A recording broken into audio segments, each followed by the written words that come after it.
شلونكم يا هلي يا طيبين؟ اخباركم؟ ان شاء الله مرتاحين وكل الراحة والسعادة. اليوم كباب عروق، لحم مفروم نص كيلو بصل، 3 طماطيات وشلطة حارة وكرفس. اذا ما يحب الكرفس خليه مع دنوس. هسه راح نخلطهن. هاي جربوها والله العظيم مش قد طيبة يعني، وبركة يعني، خلي عندكم بركة. هاي حتى تبي على باب الله هيك تشتغل بيها. راح اخلطها وياكم، شوفوا مكوناتها شلونهن يعني، طيبة. تحب تسوي مشروع منها تاخذ هاي الوصفة نفسها تترزق من عندها.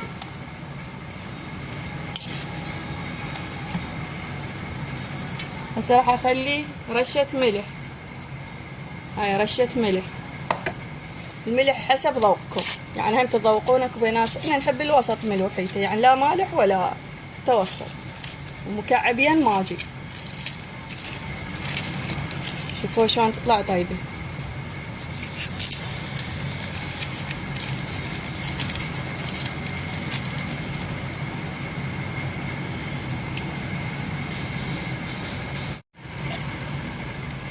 خاشوقة معجون،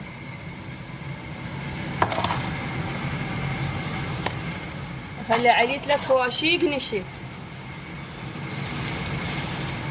هاي 3 خواشيق نشا، خليها مقرمشة النشا يعني ربع قلاص. خلي عليها بقسم لو صمون مطحون، انا هذا صمون مطحون قلاص 3 قلاصات طحين.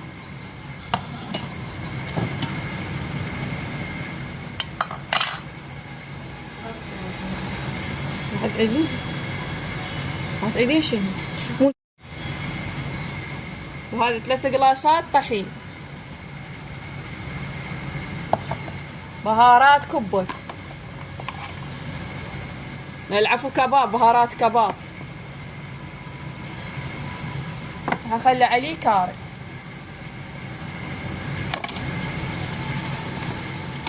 وظرف بيكنج باودر.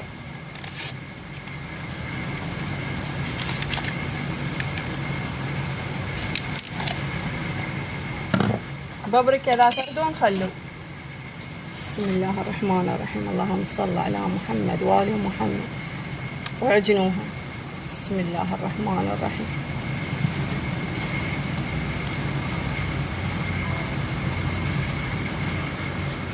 راح اعجنه وارجع لكم حبايبي. وهذا هيجي عجنته، شوفوا شلوناتها، وذوقوها. اذا ماسخه تحتاج مسوخه هاي حطوا لها. جربوها وشوفوا شلون كباب يعجبكم حبايبي. وهاي قليتها وياكم وشوفوا شلونه حار حتى نفرش. جربوه وشوفوه.